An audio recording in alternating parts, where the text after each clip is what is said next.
Hi, welcome to Skip's Corner, where I cover Nashville's baseball history and events and introduce you to players, coaches, and other fans.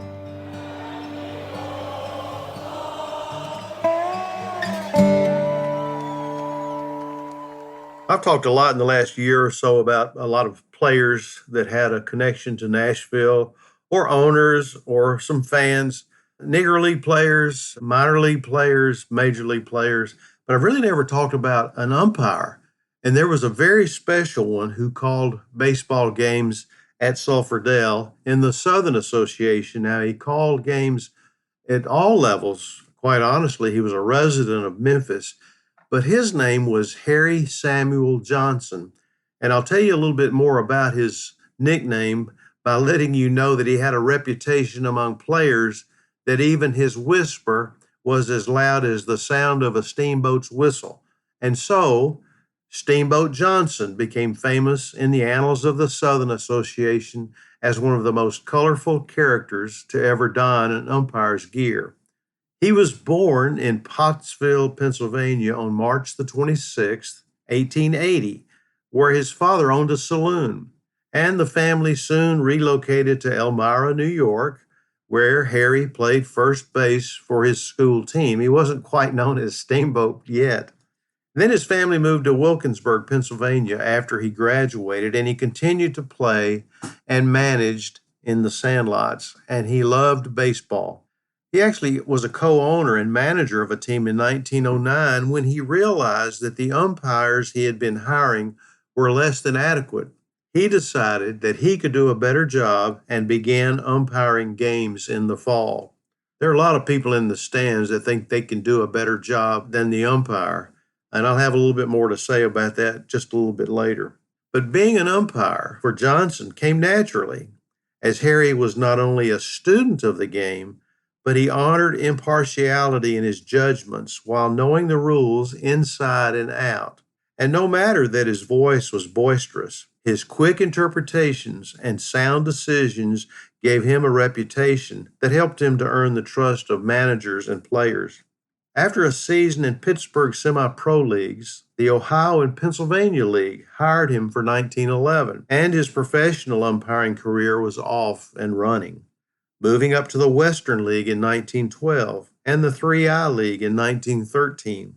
He found himself in the National League during the 1914 season and worked 54 games as an extra umpire. But not retained for the next season, Steamboat was not deterred and worked in the New York State League for the next 3 years.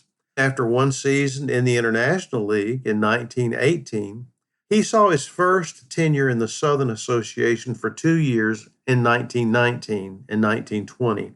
It was during the 1919 season, working a game in Atlanta, where the sports editor of the Atlanta newspaper wrote, "None of us know where John D. Martin was president of the Southern Association, none of us know where Martin got this umpire Johnson, but he has a voice like a Mississippi River steamboat.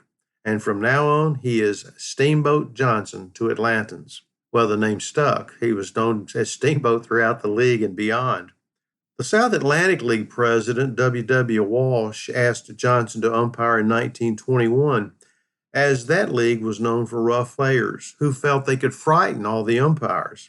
Successful in bringing stability to the umpire corps, Johnson had a clause in his contract that he could return to the Southern Association, and his second tenure there lasted, get this, from 1922 until 1946.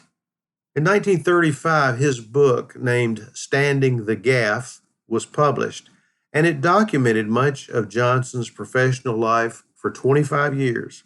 Harry determined that he had umpired over 4,000 games and made 1,000,000 decisions. And a chapter of umpiring questions and answers was a guide for his readers, and he gave a testament to his authority on the game he loved.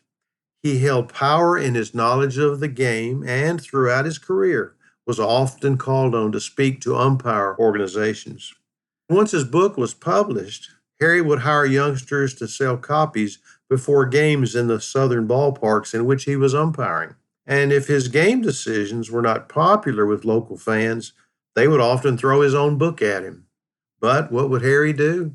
Harry would gather up the books between innings, resell them before the next game, and he would continue to resell books for the rest of his career. But in his book, he described how he came to be a Southern Association umpire when he visited League President John D. Martin's office in 1919. After describing what was the intended demeanor for umpires, Johnson looked Martin in the eye and said, "There are only two people whose opinions I care anything about. One is you, Mr. Martin. The other is Mrs. Johnson." And he was hired on the spot. He also knew how to handle himself on the field, whether behind the plate or in the field. He wrote, "A doctor sitting in a box close to the playing field in Nashville was razzing me every time he thought I missed one. And finally I turned around and yelled, 'Doctor, they bury all your mistakes.'" And he said the doctor laid off of him from then on. Johnson would receive letters from managers, ball players, and fans from all parts of the country asking for rulings on freak plays. According to Johnson, he was greeted to a pop bottle shower in every Southern Association city, and he figured that at least 4,000 bottles had been tossed at him in his career, but only about 20 ever hit him. He would probably say better that books were thrown at him than bottles. He was incredibly proud that he'd never used tobacco or alcohol, and fans recall that after the final out of the last game of the season, every year, he would turn to the crowd and say, "God bless you." Local sports writer Fred Russell affirmed Steamboat's vision. Some fans called into question when he wrote, "And do you want to know what he had in the front part of his billfold? A certificate from a Memphis optician that his eyes were 100% okay." Now, between 1947 through 1949, Johnson became the supervisor of umpires in the Southern Association. In 1950, he opened an umpiring school that lasted for one season before he fell ill.